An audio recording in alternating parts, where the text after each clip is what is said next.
partners. So we are able to gain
people saying? How are they responding to these measures?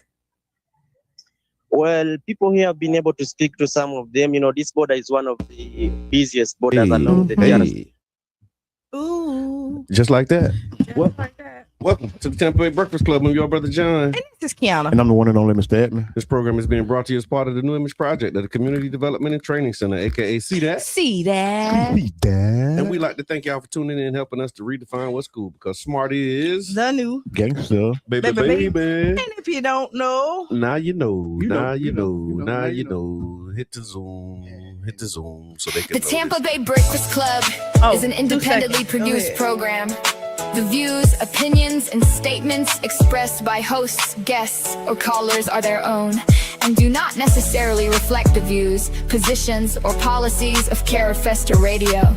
99 Jams, its ownership, management, affiliates, sponsors, or partners. Yeah. Felt good. Yeah, that feels good. Mm-hmm. So, it's What's on Your Mind Wednesday. We took off on Memorial Day, the holiday. Did you do anything for the holidays? Sunday we got a hotel in Tampa. Okay, that was Sunday. We did. I know, but that was our. That's what I'm thinking. Yeah, so we did that. I thought it was another day. That's why. No, it was Monday. But you know, most people celebrate on that. People relax on Monday typically, or go to the beach or something. Like I know, yeah. but like if you're gonna do something big, you usually kind of do it on Sunday, okay, so that you can rest because you got to go to work on Tuesday. Yeah, that's true. You So do it all on Monday. So we did it all on Sunday. We did poolside. Okay. We did a cookout by the pool. Like everybody brought their stuff. We just kind of when the team takeover. It was.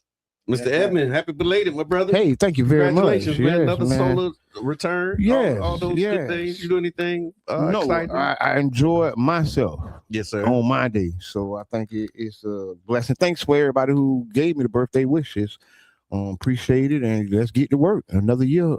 That's right. Mr. Edmond said the funniest thing to me. Which was? I say, how was your birthday? He said, good. I got to do what I want to do. I say, don't you do that always?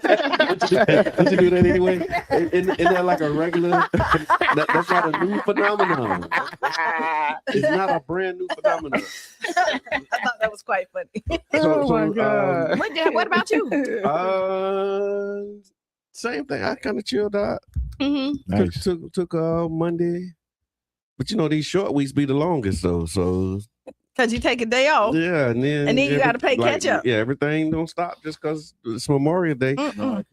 But no, I had a good holiday.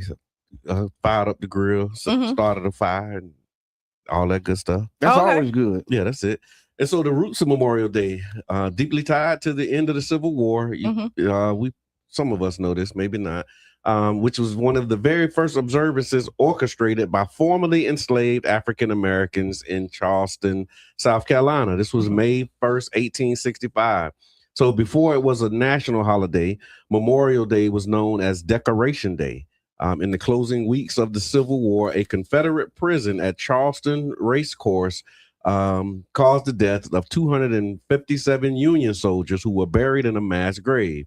Newly emancipated African Americans in Charleston dug up these remains to provide them with proper burials. On May 1st, 1865, a crowd of approximately 10,000, mostly freedmen, missionaries, and black school children carrying flowers marched to the newly established cemetery. And women, I wanted to give a big shout out because a lot of people don't know. A lot of the women were looking for their sons and their husbands. Yes. That had been dead or missing or whatever. Right. So like we are some of the most patriotic people like ever in the history of this country, and we don't get recognized for it. So I want to just big shouts out to the women, always leading the way. And holding us down, man. Real deal. We fight for you when you don't fight for yourself. Y'all do. Yeah. No, that's it. And so, for those who didn't know the origin stories, so there you have it. Another one. Another one. Yeah. And so, and the idea behind it is that they're acknowledging and celebrating those who have lost their lives in America's wars. And dignified graves and burials. Y'all know what this is about, like Arlington. Y'all done been out there or seen the pictures with the dignified graves, the flowers and the roses. This is like something that came and was set, by the black community. Yeah. Recognizing and properly acknowledging those who gave their life. And then so we're such good people. We are. We really are. We want to be. So we're good people. We really are good people over at but go ahead. Did you know the United States is currently involved in 8 publicly known military engagements? Whoa. Across 7 different conflicts. Somebody count it? Somebody count it. And that's what it says, publicly known, right? 8 publicly known. Yeah, because that means... Because that means it's some other squabbles. The ones they doing against us. You know what it just made me think about is how I got a house, you got a house, and I might publicly let you know some stuff, but it's some other stuff that ain't never hit the street. And here's the other part of it. They said that Congress has not formally declared war since World War II. Yes. And so the active engagements, these are the ones that are categorized. So there's direct military conflicts and engagement. The Iran war is a direct conflict initiated by the U.S. and Israel, targeting Iranian leadership and military infrastructure. The war on terror is still an active counterterrorism training and combat operation. They're in Nigeria, Somalia, and Yemen right now. They've Operation Southern Spear, which is an anti-cartel, anti-trafficking operation, which includes lethal U.S. military strikes in Mexico and Latin America. Yeah, they was bombing the boats. Yeah, those are direct conflicts. Then you have indirect involvement and proxy conflicts. So that's the Russian-Ukrainian war. So the indirect U.S. involvement includes providing military aid, intelligence, and weapons to the Ukraine against the Russians. The Gaza war, So U.S. involvement is through weapons, funding, and intelligence support for Israel. And then there's the Israel-Hezbollah conflict. Look like Israel got America and all kind of stuff. Ongoing indirect U.S. involvement through regional deterrence, weapons supply, and support for Israeli operations. And so these engagements, they say, are conducted under varying legal authorities, such as the 2001 authorization of use of military force and international alliances rather than a formal declaration of war. And so, yeah, so they actually having war without Congress declaring war. Yeah, because they got some other ways that they gotten around it. We're in like what is day 80 or something with the Iran conflict over there, and gas prices are high. You know, oh, they're ridiculous. Tiff, what's good? We are entering in what people been talking about, the collapse. I think this is ushering in the collapse, and we just gotta batten down the hatches. Don't spend it. Don't do what the song of the summer. Don't do the song of the summer. Yeah. Because I'm telling you, when we come out there, you heard what she say. All them scamming. Even when you're scamming, you need to tuck it. You need to tuck it low. You made that for Trump. That's the top scammer. Yes, him and his whole and you know the regime. funny part is that we said that we were like, I know they said like, are y'all gonna make this the theme song of the summer? And everybody's like, no. Now that's all I hear. And it is. I mean, is it kind of popping? Oh, it's popping. Yeah. I mean, and they got the dance, spin that. I mean, when you got the machine behind you, pumping you up, it's always going to be, you know, some ratchet, a hot girl summer, a ratchet summer, because I mean that's what they want out of us. I was just talking about how the women did Memorial Day and has been leading us. We know how the women led us with Black Panther Party, not the movie, the Black Panther Party. And now, if the women are leading us, look where we going. Watch the road. That's all I'm saying. Keep your eyes on the road. Wow. Spin that. Keep your eyes on the road. No, just get these jobs. Let's go. Out the road. But yeah, no, I mean, they really pushing these challenges. And so I guess maybe in that same vein, there was a study that another one that came out. I'm trying to find it here.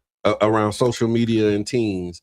What? Yeah, and they were saying that it should be like cigarettes now. They need to put labels on social media to let you know how dangerous it is. I'm trying to find this article. But no, and I join in because it's right, because it is more addicting than heroin. Right, I've taken me a small social media hiatus, right?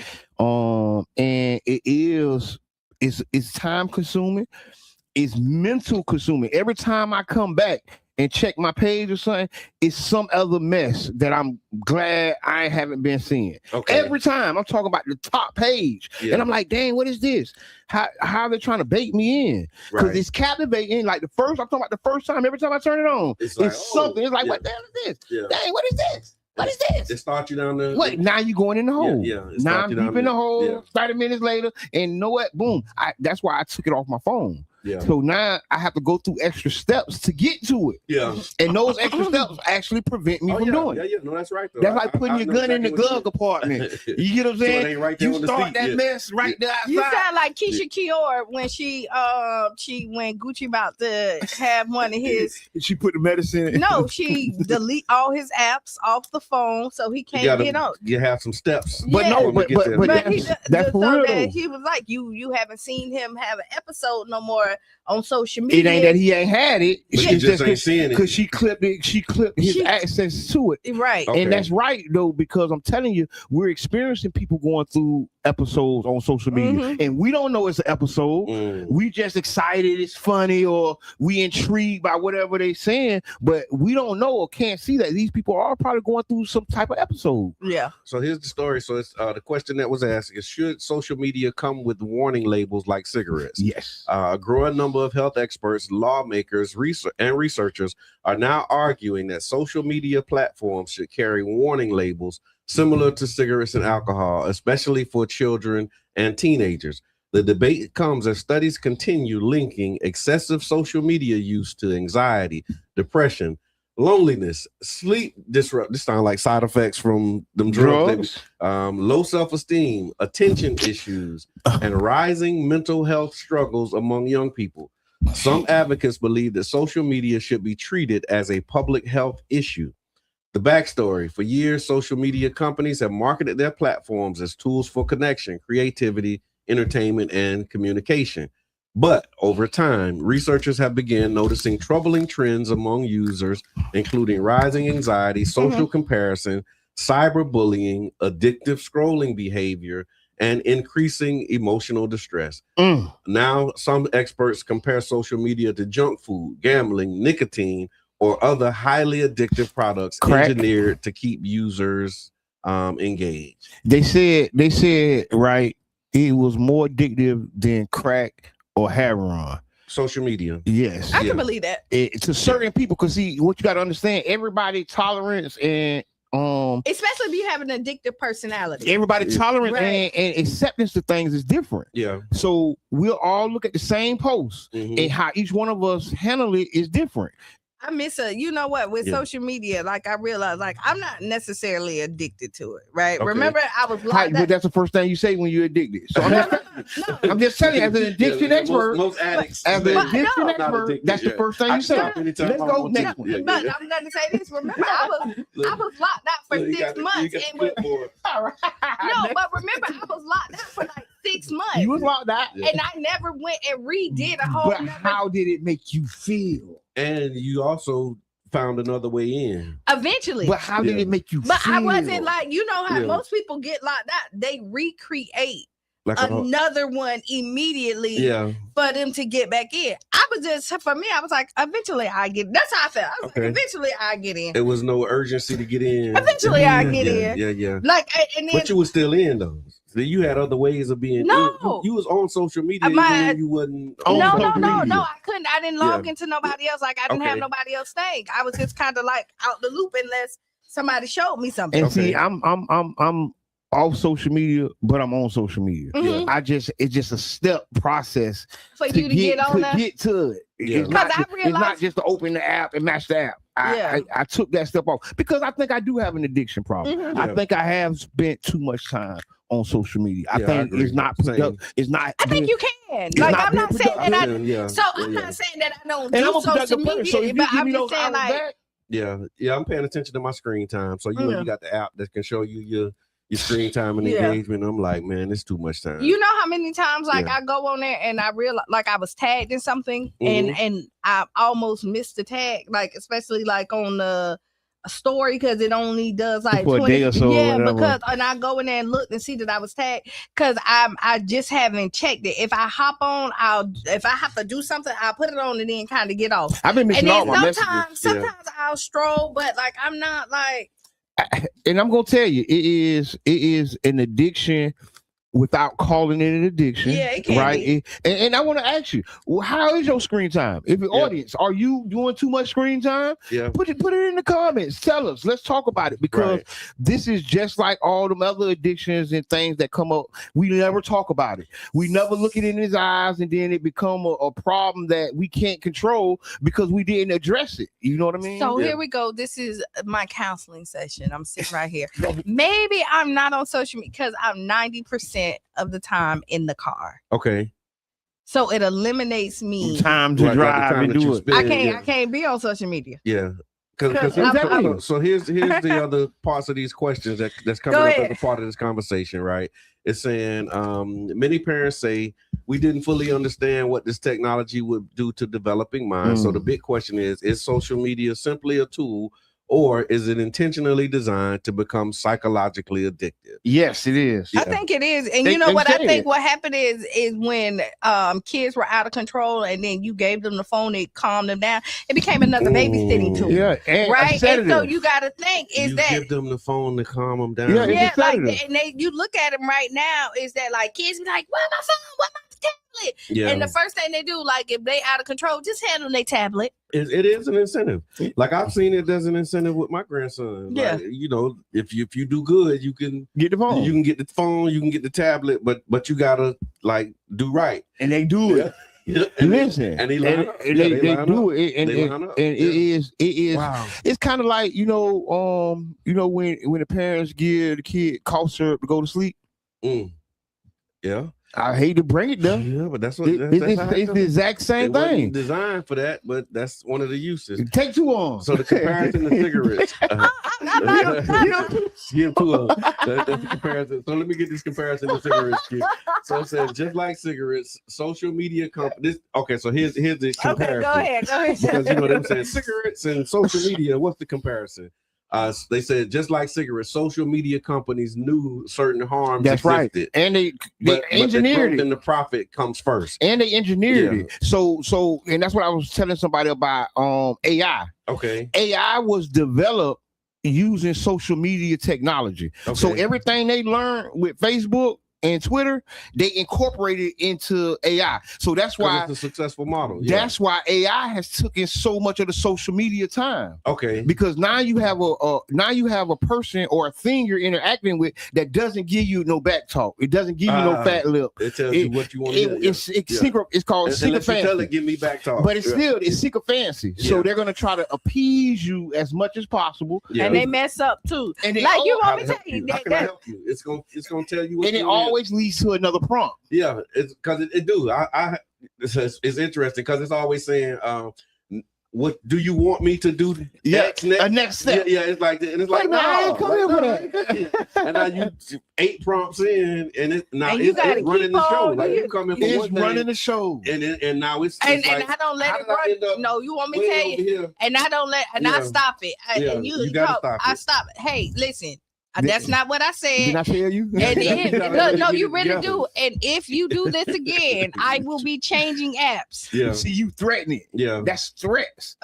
Call it what it is. No, I had to you have to really get it together. Yeah. I'm the boss. What you mean? You ain't no, heck no. But it's 8 o'clock. Yeah. Wow. So listen, it's 8 o'clock. We got a lot to talk about. The sadness in the sadness in the city. We got to talk about this teen. Summer is coming in.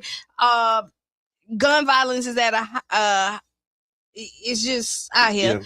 So we're gonna talk about it. We'll be back 8 minutes. No, not 8.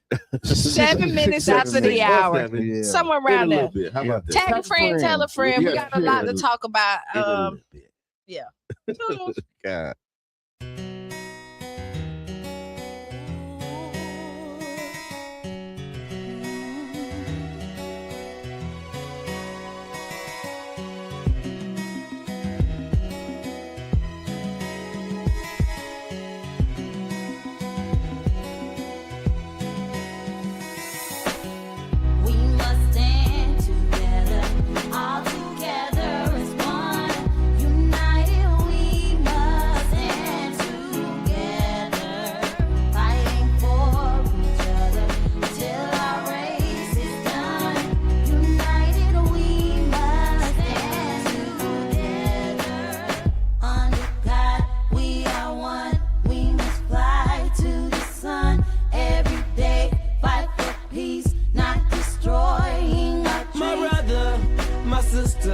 I got love for you, no lie.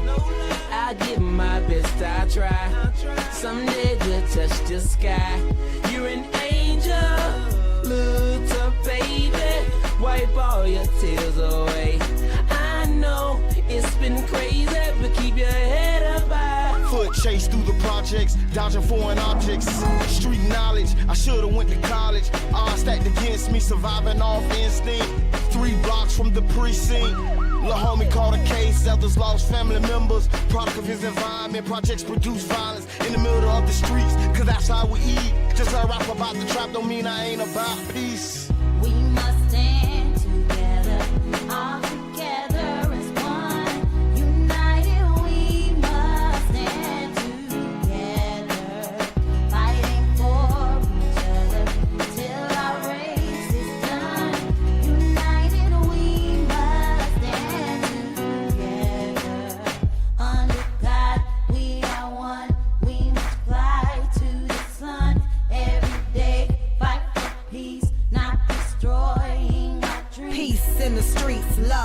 my brothers, love to my sisters. We all need each other. Children need their mothers and they need their dads. Taking a life that don't make you bad. The fact that you do that is so sad. Pocket watching, plotting on another man's cash. Pick up a book instead of picking up a gun. Increase your knowledge and that'll increase your funds. If everyone succeeds, then crime would decrease and people would live instead of resting in peace.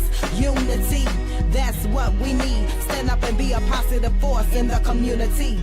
We are one, we must fly to the sun every day. Fight for peace, not destroying our dreams.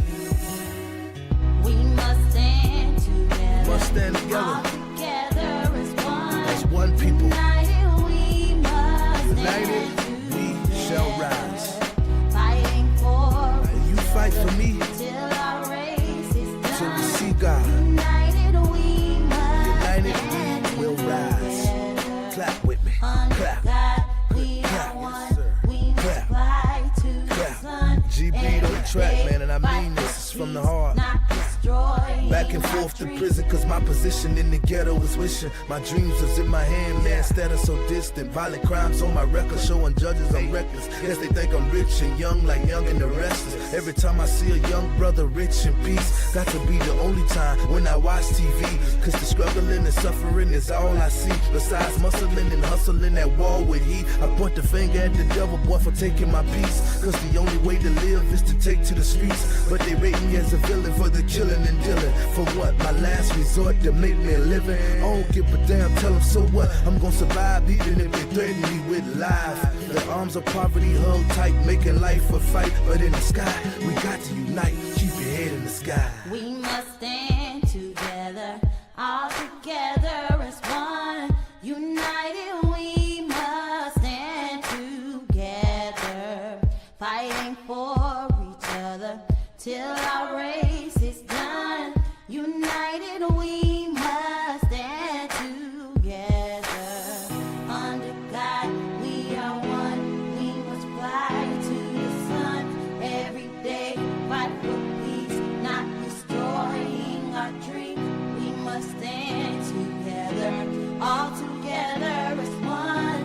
United we must stand together. Strike Tuesday on a vessel in the eastern Pacific Ocean, killing one person, leaving two survivors.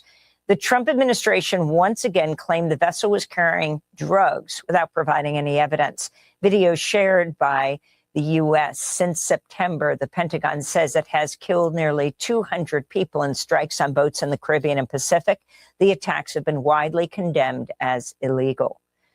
Hundreds of immigrants detained at the ICE jail known as Delaney Hall in Newark, New Jersey, are continuing their hunger and labor strike to protest inhumane conditions and call for their release. Delaney Hall is operated by the private prison company Geo Group. Outside the 1,000-bed jail, ICE agents class. Man, that's You on the Facebook page? Yes, I am. But it's yeah. We got welcome back to the Tampa Bay Breakfast Club. I'm your brother John. and this is Qiana. And I'm the one and only Mr. Edmond. This program is being brought to you as part of the New Image Project at the Community Development and Training Center, aka See That. See that? And we'd like to thank y'all for tuning in, helping us to redefine what's cool, because smart is The new gangsta. baby. And if you don't know, Now you know. Now you know. Now you know. The Tampa Bay Breakfast Club is an independently produced program. The views, opinions, and statements expressed by hosts, guests, or callers are their own and do not necessarily reflect the views, positions, or policies of Cara Festa Radio. 99 Jams, its ownership, management, affiliates, sponsors, or partners. We really got to get that over to Charlie Funk. Yeah, we do. Charlie Funk. Yes. It's on the way. I'm thinking, It's I'm on the thinking way. about a big red. I got so creative. Like, Like, you know how to go inbox me. beep, beep. Like a A showing P- up a like, real hey, PSA. hey. How y'all doing though? Hey. All right, so the St. Pete's Mayor's race. We were talking about that on the break too, just a little bit. What you seeing? Mr. Edmond said that it's kind of quiet. It is kind of quiet. I've seen some stuff like Okay. but yeah, it is a quiet race. Is it? I mean, qualifying is happening now, right? So I think there's like a window for qualifying. And then that window closes, and then is that when you're gonna start seeing? I want to say the qualifying is closed, probably like in the next day or two if it hasn't already fully closed. Okay. And I think that people are politically fatigued. People aren't excited. Candidates aren't necessarily piquing the excitement of the populace, right? And it's kind of I think everybody team building in their silos right now. Okay. And getting, I hope, getting ready to come to the community. But like I said, I think it's going to be a low turnout election. Yeah. I don't think it's going to be a big turnout. I don't think. And I think that's intentionally. But I will tell you with this, I would end on Friday. Qualifying period starts Monday the 25th. That was just Monday, and ends on Friday the 29th at 9. Qualifying papers may be accepted no earlier than May 11th and Monday, May 25th. And then it's 14 days prior to the start of the qualifying period. So, yeah, in order to qualify, if you want to run, you still got time. Go ahead. You must be a registered voter. Candidates for council member must have been a resident of the declared district at least 12 months as of the date of the primary election. Candidates for mayor must have been a resident of the city at least a year as of the date of the election, and candidates cannot become or cannot be a candidate, nominee, or representative of any political party or any committee, convention representing. So it's nonpartisan race, basically. Right. Yeah. And local city elections, mayor and city council districts 2, 4, 6, and 8. For a full term of approximately 4 years. That term begins Thursday, January, the first Thursday in January of next year. Yeah. Well, we'll see what happens. Get active, y'all. Get involved. Get active. All I can say is be creative. Yeah. Like with people being like and not excited about this. People I would being what? That's how people feeling about it. Yeah, they are like that. They is. Right. So when it's like that, you have to go into like your creativity bag and bring some excitement about it. And I think whoever the candidate that can figure out that excitement factor will stand out. Wow. Yeah, because other than that, it's gonna be name recognition. Okay. And I don't think district. So you got 2, 4, 6. I know 6 is got quite a few people in District 6. Haven't heard too much about 4. That's Lisette Hanowitz. So I don't know if she has a challenger. Richie Floyd, I don't think he has a challenger in 8. And then District 2, Brandy Gabbard is terming out. I haven't heard about anybody who's running in that one either. I think I met a couple people running in some of those seats. Okay. I don't think it's gonna be no difference. I ain't gonna say between the candidates, but in like these local city council seats, I think I mean no difference. A big difference, because the makeup of the council is kind of going to change. Yeah. Right. Yeah. It's going to change pretty big. Some of these serious votes have been coming down to like 2-3 vote or whatever. Yeah. 2-6 or whatever. 5-3. 4, yeah. And now you if change 5-3, you get one more. That's 4-4. That's a fail on exactly. And so watch out for these local seats, because it's going to impact your life way more than the national elections. And not saying it's one or the other, but just saying, hey, you got to keep your eye on the road, look at all of them. Yeah. So speaking of keeping your eye on the road, you mentioned during the break the DNC, they did an autopsy where they examined what went wrong in 2024. Democrats facing an identity crisis. So a newly released Democratic National Committee autopsy report is forcing Democrats to take a hard look at what went wrong during the 2024 election cycle. The internal review reportedly examines messaging failures, voter disconnect, economic concerns, declining support among key demographics, and growing frustration with national leadership. The report is being described as blunt, uncomfortable, and deeply revealing about the state of the Democratic Party heading into the future. I think a lot of people don't know that this was done probably 2024. It hasn't came out they kind of was hiding it. Then they eventually came out with it. It's crazy. So they been did it. They just this been done. After elections, it's usually an autopsy done. Yeah, they don't all if you're doing it right. They don't all call it autopsies, but a lot of times after these to see what went wrong or what went right. You go and evaluate and look at the pros and cons and see what was. How did we lose this race? Yeah, and they call it an autopsy because they was dead on the scene. But listen, this is important because some of the things that they came out with is a lot of things that we've been saying. Okay. Right, and this ain't a I told you so moment, but this is a moment where we're saying, hey y'all. Okay, so let's talk about it. So some of the key themes from the report, according to coverage of the report, Democrats struggled with several major issues. The first one is highlighted here is economic frustration. Many voters repeatedly felt disconnected from Democratic messaging, financially stressed, and unconvinced that leaders understood their everyday economic struggle. I mean, that's something that we've been talking about, since we started this show, right? See, the DNC, y'all need to come listen to us. Y'all need to plug in and come. Go keep going, though, brother. I ain't gonna stop you again. No, you got it. And so the working class voter disconnect was another one. The report reportedly warns Democrats have lost ground with working class voters, Black men, Latino voters, younger voters, and some independents. Lost ground. Yeah, some voters felt Democrats talk more about ideology than practical day-to-day concerns. And we talked about this. More about ideology than practical. So what is ideology, Brother John? It's just kind of your views on what you believe about stuff. Yeah. Okay, so then I'm gonna tell you this. Okay, your opinion. No, but then you look at it, you flip. That's what the other side talked about. No.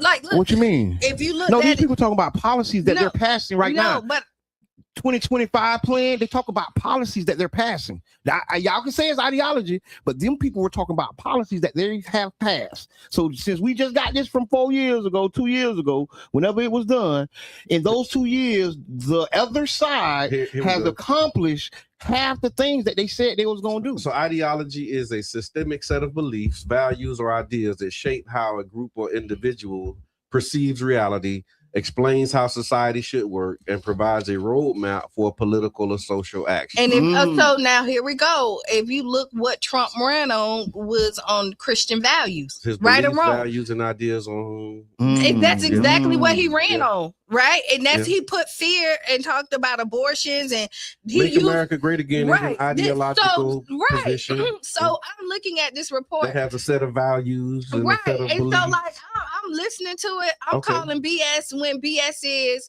and like I'm like. So there's a balance between ideology and practical day-to-day concerns. I think that I do think there is a disconnect with the DNC and the rest of the population. Like when I worked for the rest of the population. No, because when I worked for them, I realized like I probably didn't want to work for them no more after that. Right? Oh, wow. You know what I mean? Was it ideology or was it practical day-to-day It was just concerns? practice. It was the disconnect of the people and like going old. Like again, I believe it like from me, and I can only speak from my experience when Andrew Gillum was the underdog and nobody believed in him and all that other stuff. When every campaign that I have been on from ground up, the one thing is they have been the underdog, and creativity and touching the people and giving them what they want has been the sauce to get them to the front, right? Okay. And what I saw with the Democratic Party, once they came in and took over Andrew's campaign, they took the sauce away. Right? They made it bland. They want to go in there and then they talk about, oh, you got to call so many phone numbers, right? You got to knock on so many doors. And that was their plan. The metrics game. Right. To just hit that. It was a numbers game. It wasn't really to touch people. Like how you going to actually connect with the people? And so that's where the disconnect is at. They're trying to say, if we hit 1,000 doors, 2 of them is going to answer. No, we need more than that. Like, you know what I mean? And see that, and inside of the autopsy, they talked about some of that as well. And I think what the issue is, we get trapped in what used to work. Right. This is how They won elections, and but so they haven't. But here in Florida, let's say that they haven't run an election in how long? But the general machine doesn't care about Florida. They've written Florida off years ago. I remember that. The true people that's inside of this stuff, they'll tell you. After like 2016 with Hillary, they wrote. They said, but then they also Florida look is at no Florida, man's land, and they also say whoever wins Florida wins the election. No, but that's why they say that. But that's why they. No, they say that. So this is again, they haven't written us off because they look at us and they say whoever wins Florida. No, whoever wins Florida typically wins. And that's why I say they conceded. Once they said they've written Florida off, they're not investing in Florida. Like the people in the middle of it. I ain't talking about. I remember job cuts on the ground. Like, I'm talking about saying we don't have money anymore because people are not. The higher ups wrote Florida off. They're not investing in Florida. And that's why they have lost so many elections. And then at the last minute, I will tell you, they'll say that. And then at the last minute, they try to pour money back in Florida because they understand how important it is. It's never enough. Because even with the Andrew Gillum campaign, they left with $20-30 million in the war chest. And here's some of the other things that was flagged in the autopsy. Media and messaging problems. The report points to fragmented media environments, social media misinformation, weak messaging consistency, and struggles connecting emotionally with voters. But I want to start right there. Fragmented media environments, right? Okay. That is a cop-out. Okay. Right? Because everybody is dealing with fragmented media. Okay. The Democrats, Republicans, black, white, all our media is fragmented. We just was talking about how we fighting the addiction of the phone. Yeah. You get what I mean? So I think what they got to do is really level with themselves, right? Get out the weeds and level with yourself. So sidebar, Morgan & Morgan is looking for a name for a third party. Yeah, a third party. The Black Party. I don't. He got 100. Hey, y'all heard it here first. He got the Black Party. So here's what the fragmented media environment. A fragmented media environment is the splintering of information outlets and audiences across an array of niche channels rather than being concentrated with a few dominant platforms. But that's what everybody's dealing with. That's what our media is right now. That's the way the world is right now. Yeah. But so what they're used to is the funnel. The big three. The NBC, ABC, Fox. Yeah. And the truth is we all are getting our media from places like the Tampa Bay Breakfast Club. We just did a focus group on media.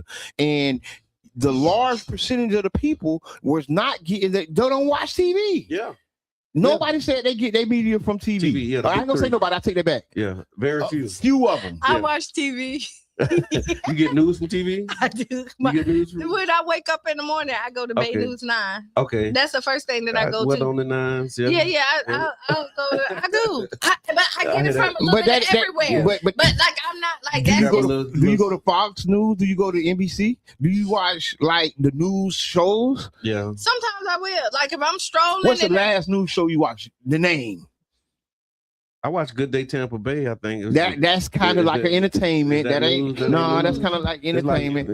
But it counts. It's news. But most news right now is like a headline and then the opinion on the news. Like it's very few news. We just gonna give you the story and not tell you. But what that's we think fragmented. About. But if you go to, you know what I'm saying? Like most outlets is like what we do. Here's the story. What you think about it, and then you spend time talking about the actual story, but nobody's just reading the story and say, okay, that's a great story. What else is next? Okay, so what we talking about? What is next? News and opinions. Okay. Yeah. And so another part of this autopsy was culture war fatigue. Some voters repeatedly expressed exhaustion over. Some voters reportedly expressed exhaustion over constant political conflict, divisive rhetoric, identity politics, and ideological polarization. The report suggests that Americans are craving stability, practicality, and solution. And nothing that we have. Okay, so moving on to the next topic. What is the next topic? We need to talk about, this stuff that happened in the city for real. We lost a young man, a 13-year-old, actually. 14. Yeah. Was actually gunned down in the neighborhood. And the newest update is that St. Pete police say they have caught 3 young men associated, and they all 16, 15, and 14, like the teen ages. Yeah. And they're looking for more youth involved with this. And it's a tragedy. It's actually a tragedy where we're getting used to it. And I don't want to say that, but the reality is people are becoming numb to it. And you think people becoming numb to it? Unless it's at your front door. I don't see the big outcry. I don't, because I've been a part of this work, right? Yeah. And when stuff like this happen, the next night is a candlelight vigil, people singing with candles on the ground. Literally, that's exactly how it happened. And this. It just ain't producing that. We have a community meeting coming up Thursday. It was? Yeah, it was a candlelight vigil. And I think this is what it is. Saturday. Okay. Because it happened Friday. We were leaving. Yeah, we were leaving. Know Your Rights workshop, and as we were leaving, it started coming in, and it happened. I went over there. We went and was out there right after it happened, and then the next night it was a vigil. Okay, good stuff. And I think what I would say is like looking at social media, right? And looking at it, the compassion that our community is showing for both families. Yeah.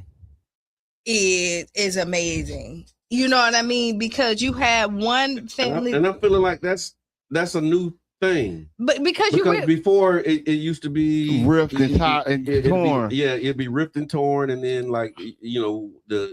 the parents are being blamed for the actions of the child. So if if it's two involved, one lost their life and then the other one going to jail. But the one who's going to jail, parents is always like the, but you the know what, parents is the problem and all.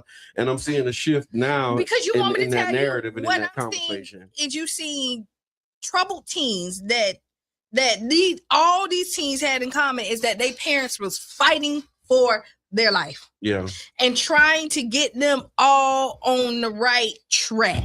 Mm-hmm. And they went the other way. And I'm glad you said that. You know what I mean? And this is what you seen. You seen teens that's out there that wanted to be them YNs. Yeah. You know what I mean? Want to live that NBA young boy lifestyle that you hear and all the drill music and all this other stuff. And they got their parents out there trying to redirect them, but the streets are getting a hold of them. Yeah. And when you see that, I think this is where the compassion come from, because these parents were struggling with the same thing. Mm-hmm. And I think we have to help the parents, right? Because you're right, this is a different situation where you had parents actually, people on record knowing these parents fighting for these children. Yeah. Not just the parents coming out saying it, but you got outside people vouching for the work that the parents were attempting to do with these kids. Yeah. And I think what we got to do, we got to first salute them for their effort, even though, the tragic outcome, but we also got to say, okay, how can we help that parent, that mother who has that son she's trying to, bring in and not be a YN, but she doesn't have the resources. She doesn't have the male influence. I don't know what the father situation was in these houses, right? But we do know one of the young men was on supervised detention. Yeah. So the first guy that they got. So like house arrest. First one they got. So if you're just tuning in, Yes, we're talking about these recent incidents. A recent incident that just happened. It happened last Friday, where a young man was gunned down in the neighborhood. And a local mother recently took to social media after her son was arrested and accused with homicide in the case. In an emotional post, she described years of effort trying to guide her son in the positive direction. She talked about how she was trying to keep him involved in sports, providing stable home, taking family vacations. She said she was looking for mentors. She was reaching out to coaches. Yeah. She sent him away to change his environment. And then he ended up coming back. She's praying and fighting for him every step of the way. And her message wasn't that her son should escape accountability, but her message was, I did everything that I knew how to do. And it's actually sparked a larger conversation. When a young person makes a bad decision, how much responsibility belongs to the parents, and when do we acknowledge their personal choices? Is kind of what the. And I've always said that I think that you have to it's parenting, like some of that weighs on there, but everybody make their own personal choices. Yeah. And like what you do outside the house when you leave your parents' sight, you test the boundaries. You do it all, you see it all the time. And unfortunately, this is a sad situation where it went too far. And like this is a mistake that you can't take back. Yeah. I agree with that. And I think that what we gotta, if as a community, I think the bigger question is when the community is going to take some responsibility for it, right? Okay. And I ain't talking about like the blame game. I'm talking about like, you know, putting the neighbor back in hood. Yeah, for real. how can we help get some mentors to these families? Like we have, I've talked to Chief about, you know, the radar kids. Who are the radar kids? Those are the kids, the 75 to maybe 100 kids that are on the radar, meaning that the city knows who they are. They've been in and out of trouble, right?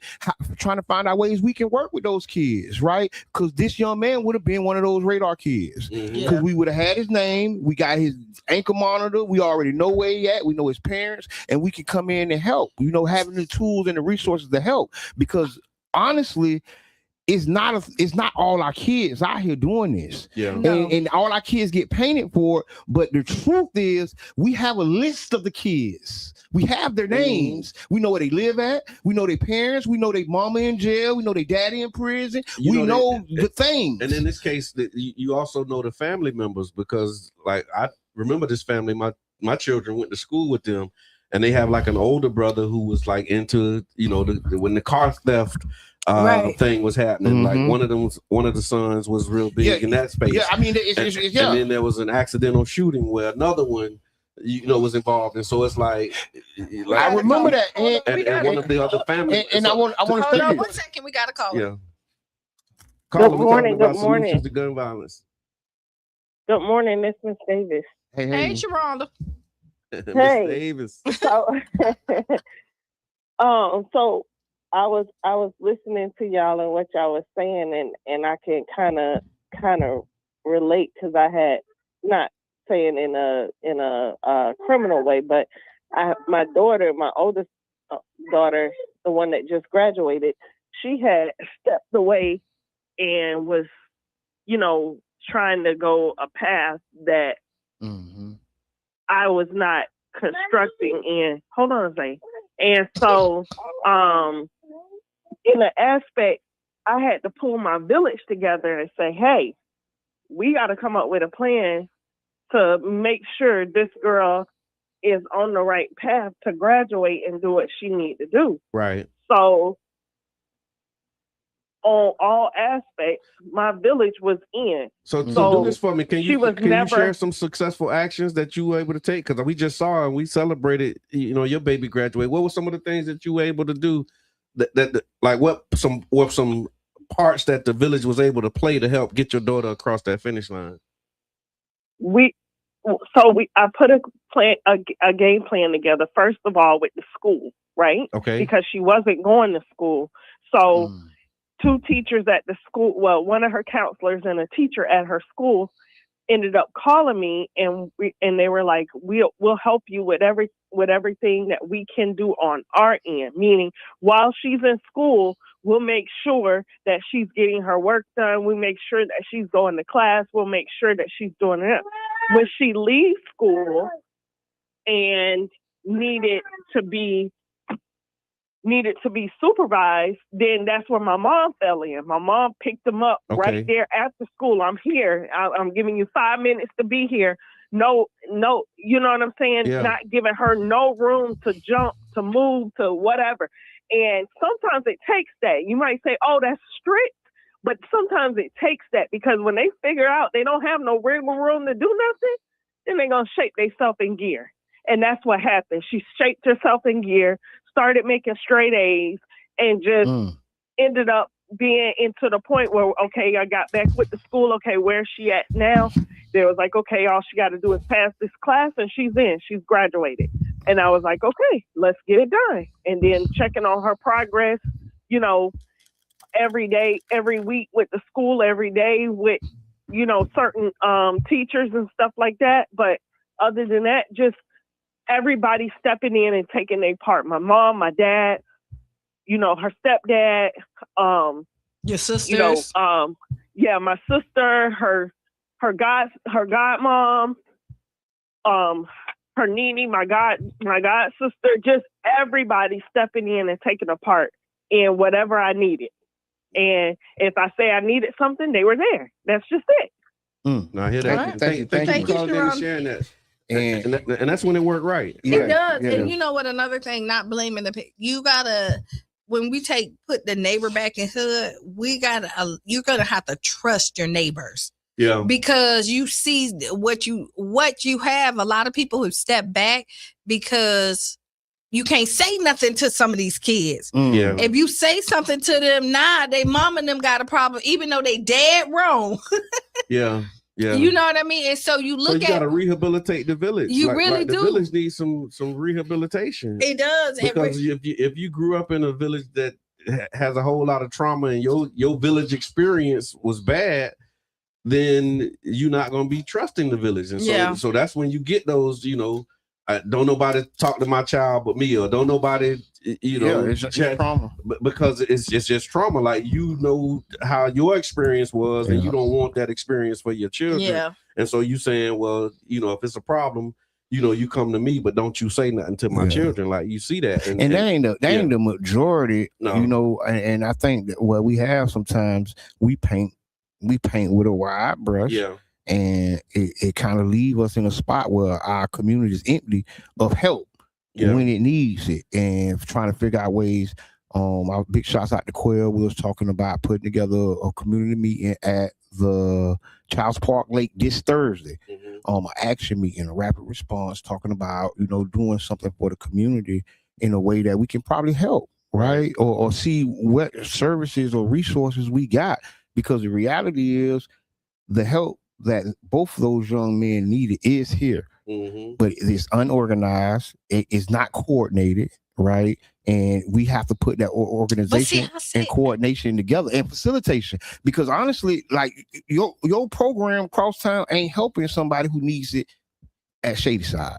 Yeah. Right. And I told somebody, if you take the just like they just did the review of that the DNC. Yes. Yeah. Let's review that incident. Let's just rewind it from when those 2 kids, 3, 4 kids or whatever, walked up to each other and met each other. Yeah. Now let's rewind it back. What could we have done to have one of those kids, 2 of those kids in a program doing something productive at that exact time? Yeah. You get what I'm saying? Yeah, to that, because like you said, it's a whole picture. It's a bigger picture, because I saw the father on the news, and he was saying they ran the house, that he ran the other one away from the house, because he was like, man, you up to no good. You don't need to be around here. Right. And so like, even in that instance, the father recognized, like, this, like, you don't mean my son no good. He running from around there, only to get a call, you know, a few hours later, that they was involved with an incident. And so again, it's like looking for that cookie cutter solution. I think there's no cookie cutter solution, because it ain't. And like to say the programs, because one is you got to get them to participate in the program.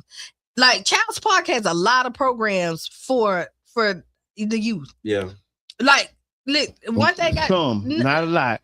Let's be real, because a lot of these kids, but like all the kids that people don't want at their programs, we got to just really look it in the eyes. Yeah. When the kid walk up with that monitor on his leg, everybody don't want them with them kids, and those kids get pushed out. They I call it racism inside of racism. They deal with another degree of it that we don't see as regular people. That you don't even know that when he pull up and he got that thing on, the coach don't want him there. The lady at the program don't want him there. So now he's standing on the corner. Yeah. Around a group of people who want him around. And then the other side of the pancake is you do have coaches that do want them there, but they don't want to be there.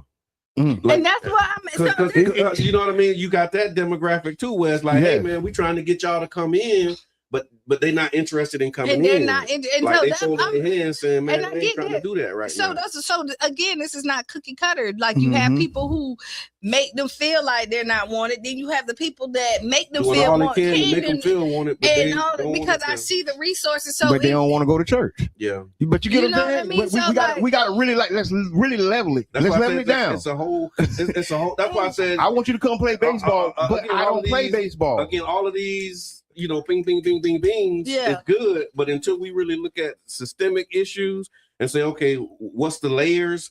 What are You the want me different to- scenarios? Because it's multiple scenarios. You You can't want me solve to- for all of them. But you got to Okay. distill it down to the interest. Yeah. So And so then you don't when wanna when we do things for Yeah. youth, 99% of the time is something we want to do for them. Yeah. It's not what they want to do. Yeah. It's very rare that I've been a part of anything that actually did what the child or the children And want. so- Keyshawn's corner. And I'm finna say I'm gonna disagree with you. Keyshawn's corner, because Yeah. I can remember vividly that the Keyshawn's corner whole model and mantra was like the children are planning this, and so I went to an event. I'm like, why they got that up there? I was like, because that's what the children want. And I'm gonna say, like they designed their whole event. And- So there are spaces that's happening, but I think we need more robust. I'm gonna say that every.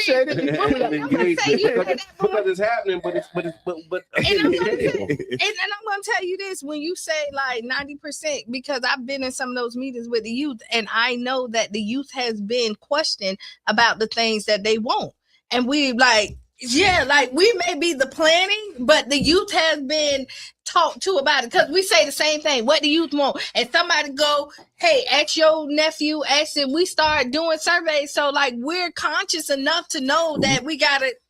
We gotta stop using that narrative, because, like, again, that we're not asking the youth, because we are. But that's why I say I gave percentage for the chance of the people that do. I didn't say 100%. I said that's why I gave that percentage, because I know people do, but I know that's not the norm. I know that's not how it's set up, because it doesn't work like that. Ideas don't go from the bottom up.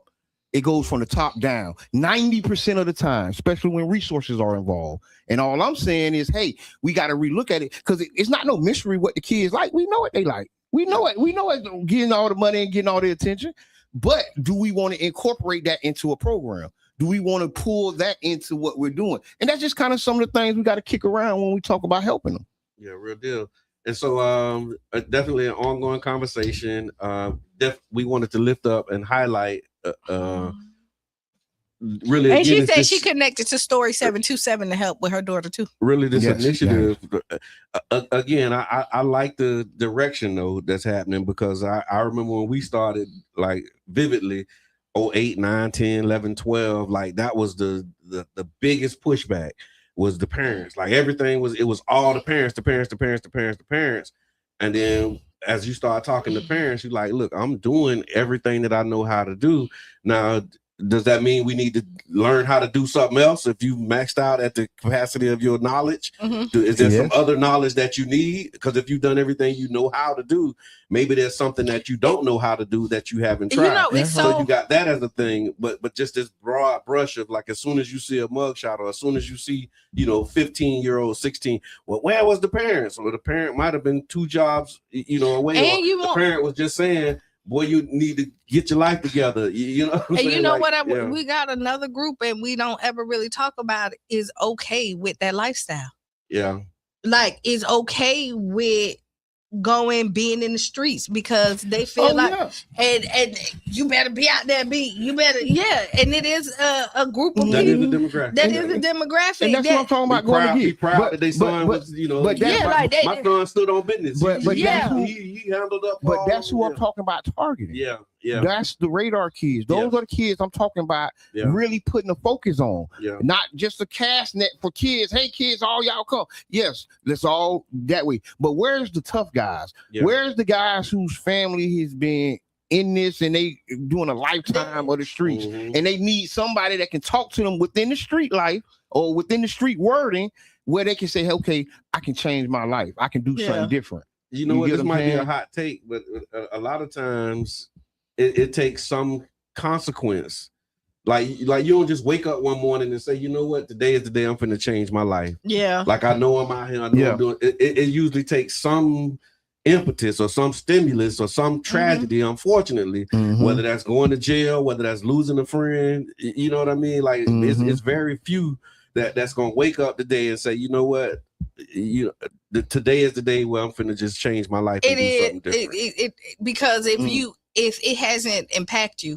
and you've seen that, like if you getting out there getting money, and you know how like you always feel like you the one that get away. If you always get away, you gonna keep on money. Yeah, you get like you out here like you the one that get away. Like and you know what? And I'm gonna tell you the gambler thing. And you want me to tell you the little bad kids are always the cutest and got charisma, right? And so not always, but I hear you. Jabbar, we know we don't subscribe. I got my say.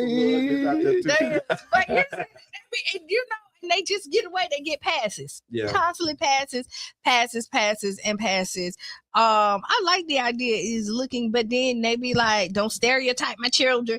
Like you look at the family background and you look at kindergarten right then, like. Boom, you look at that, like you say, the brother went to prison, the daddy, all this other stuff. This is when you come in right then and start to try to reshape.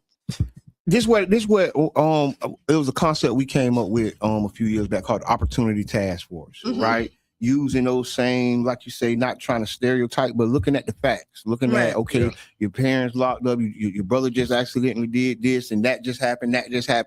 Hey, you know what? Come, let us take you to the program. Once you come and let's get you some mentorship, right? Targeted and and when we wrote up that program and was talking about it, it was geared towards bringing opportunities to the person or family that absolutely needed it the most. Yeah. So not just hoping they come in, because like we were just talking about, we want you, but we just hoping you come into my park, or we hoping you come join my sports group or whatever I'm doing. But no, let's change that. Our goal was to target the help. And just like I sit and wait for you to break in that car, let me sit here and wait for you to come out so I can give you some help to get you in the car, to help get you your driver's license. You get what I'm saying? It's non-traditional thinking, because the traditional thinking ain't got us nowhere. We still have the biggest problems that we don't want, maybe some untraditional ideas. And that's what we're going to try to talk about this Thursday at 6:00 at the Child's Park Lake. We're inviting people out, come on out. We're going to try to help save our community, and do some work. So if you're just tuning in, y'all, you listen to the Tampa Bay Breakfast Club right here on 99 Jams, WUJM 99.1 FM. And we're talking about some of these recent issues that have been happening in the community. And the headline that we have for this one is, it ain't always the parents' fault. And so as you're going through it, and then when you see it, if you know of some resources, or if you know some things, as you comment with a tag to some resources and some support that could be balanced with your opinion as well. Because I think that's what's missing, man. There's a lot of, like you said, it's a lot of stuff that's out here that's been set up, but it's not really reaching the people who really need it the most. All right. What we got? We got 14. We got 15 minutes. Okay, I got one more. Okay, go ahead. Teen Takeover. Thank you. And so if y'all don't know, Teen Takeovers is the new term that's been going around. It just happened in Tampa. They took 20 or 30 kids to jail. One of the kids actually went to city council the next day and kind of, apologized for his action and kind of tried to clear it up. What this Teen Takeover? What was really happening, and people ain't see much about it. It popped up. It popped up and dropped just as quick as it came. But because a teen accepting responsibility, exactly, that's not the image they want to give. And what I said when I looked at that image of the night vision, it's like a warfare. It's like this looked like Fallujah, and you got 20 or 30 kids going to jail, and people like, yeah, they all, you know what? I know how this girl. Them people, all 20 or 30 people ain't do nothing wrong. Yeah. Some of them people just got locked up for being there. Yeah. Right. And I ain't saying that some kids weren't fighting, because they kids fight.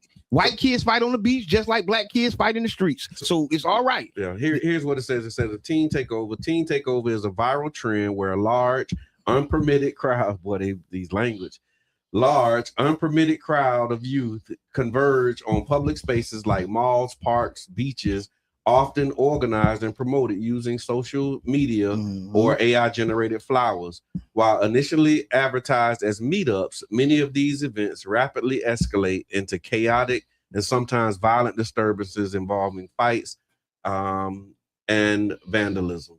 And this is one of the things it's being used to demonize black kids. If you look, it's been these terms and these words has gone, and now they're being used all over. You can Google it, it's probably 20 or 30 of them popping up. And then inside of it, you'll see what they're now saying they're going to charge parents for the teen takeovers. And then, I understand people's pain and frustration, but we watched school shootings happen for 30 years before they even start questioning the parents. Before the parents even became a target of the investigation, 30 years. And people lose their life. Like people really done lost their life doing these school shootings. And then you're talking about a fight. Listen, I'm gonna say this. Demonization. That's what happened with Andrew Joseph, right? It was they put them out of saying the fair, it was a takeover. Saying it was a takeover. They was causing a disruption. They put him out, and then he was like trying to cross the street and got hit by a car. And which was so sad. And so like we gotta find a better way to address these children. Like, you know what I mean? And it's going to take a village. Like not through fear. And not through. Because that's what they're aiming at. They're making people scared. Yeah. Did y'all see that picture? Did y'all see the teen takeover picture? It was an aerial drone shot with the heat signature. It reminded me of a war zone. And I was like, why did they do that? And when you look and you see teens just running. Like they just, it's just, you know how when you see the people run, you run too, but that don't mean that you vandalizing or you doing. Because I remember remember in high school, after the football games, we would all meet up at that was McDonald's. A teen takeover, right? That was a teen takeover. Meet at McDonald's, everybody in the parking lot. And then somebody said the police come. Everybody come, they come. Ain't nobody did nothing wrong. You did nothing wrong. It was part of the fun. But they used to call the police because they didn't want us in their parking lot. We did the Venture Island. Right, we did Would that be considered a teen takeover? Yes. Yeah, but they didn't kick us out of Venture Island. Sometimes they did. I've never been kicked out of Venture Island. I was a part of a kick out, but don't worry about it. I ain't talking about that. What I'm talking about you were horrible. is that I'm showing that how the demonization of black teens has been going on for decades. And guess what? Now we're putting it in a way that's digestible, and people are like, "Yup, go ahead." Like, their parents need to lock up. Somebody need to do something with the kids.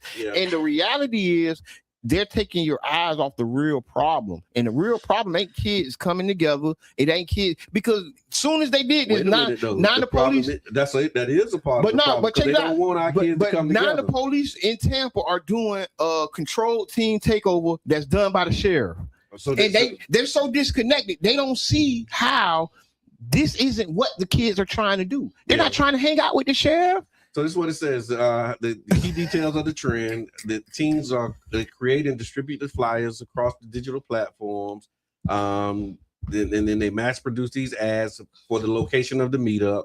The gatherings are frequently what it says: the gatherings frequently overwhelm high traffic, upscale, or heavily populated areas, including tourist destinations, waterfronts, and that's why they got a problem. Entertainment districts. That's why they got a problem. No, what they're saying is that this is where we don't want y'all at. That's where we don't want you never. And so because when they do that, we want y'all at the high value locations, at the tourist destinations. We don't want you at waterfront. We don't want you at restaurants, and we don't want you in our entertainment. And that right there is a shame, because when I think about when I was a teen, like we had teen takeovers everywhere. Like everybody in the whole city went to Adventure Island. We talked about it. And then after you went to Adventure Island, you came and you hung on 34th Street. They shut that down too. No, but eventually, but like we all were at Crystal Inn, like riding in the parking lot. You was at Park Inn over here in the parking lot. It don't exist no more because it's a CVS. You know what I mean? Like you just think about. I remember McDonald's. Listen, they shut all that down because of the same reason. They don't want you there. and they not trying to. But I don't remember Chunky Sunday and kickball games. I don't even remember. Listen, and there ain't no kickball games, ain't no Chunky Sunday because they don't want us getting together and economically benefiting. Or I'm going to tell you the truth. Remember Sundial? Yep. Remember when Sundial used to get thick with the teams? Yep. And what did they do? They gave the sidewalks to the owner of the Sundial to keep people so they can become private property. They can trust. So right now, that property is worth X amount of millions or more dollars because they didn't want black kids down there, and they gave them the downtown sidewalk. Yeah, and so that they can arrest our team. And guess what? Them people still own it. That place done been sold 2-3 times. Yeah, and some fat rat living like a fat rat off our. But you think about it, so you can't. So let's go back to like the teen problem. Like, so you can't say that we don't want that. Like, say that they're the issue when we're not allowing them to have healthy outlets. Yeah. You know what I mean? If you're trying to cut them off at the leg every single one, you can't go to the beach. Yeah. If you hang out to the beach, oh no, that's a problem. You can't go to the movies. Who don't go to the movies? Yeah, you know what I mean. And then you look at it, like y'all can't you go. You can't go to the fair. You can't go to the fair together because y'all gonna cause problems. And ain't no advocates even advocating for them. Yeah, because guess what? The advocates have been bought in on the propaganda. I mean, that's what happened to us. That's the same thing. It's working. It was the adults. It was the ones saying, "Look, I don't know what else to do with these children." And that's what they said. Now take the parents. Yeah, they saying it. Take the parents. The parents need because what they said for us was you just gotta lock them up. Like now it's lock the parents up too. Lock the parents up and now you're talking about locking up the whole family. You people are crazy. Yeah. And that's why I say don't be governed out for fear. Don't be so scared that you allow people's rights to be taken because that's what you feel makes you safe. That's all. Go ahead, caller. Introduce yourself. We're talking about these teen takeover solutions.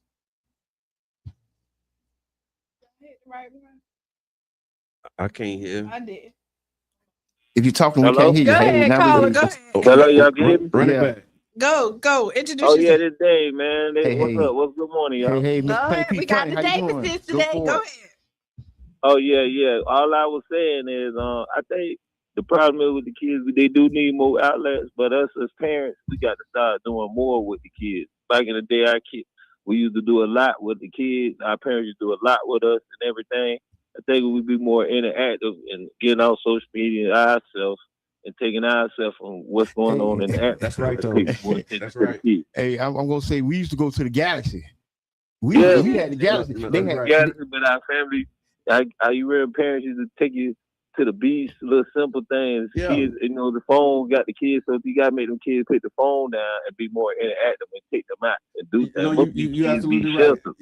Thank you for that. That is true. Because that's true. Because I was thinking about how we learn how to play games. They're learning from TikTok. Yep. Yeah.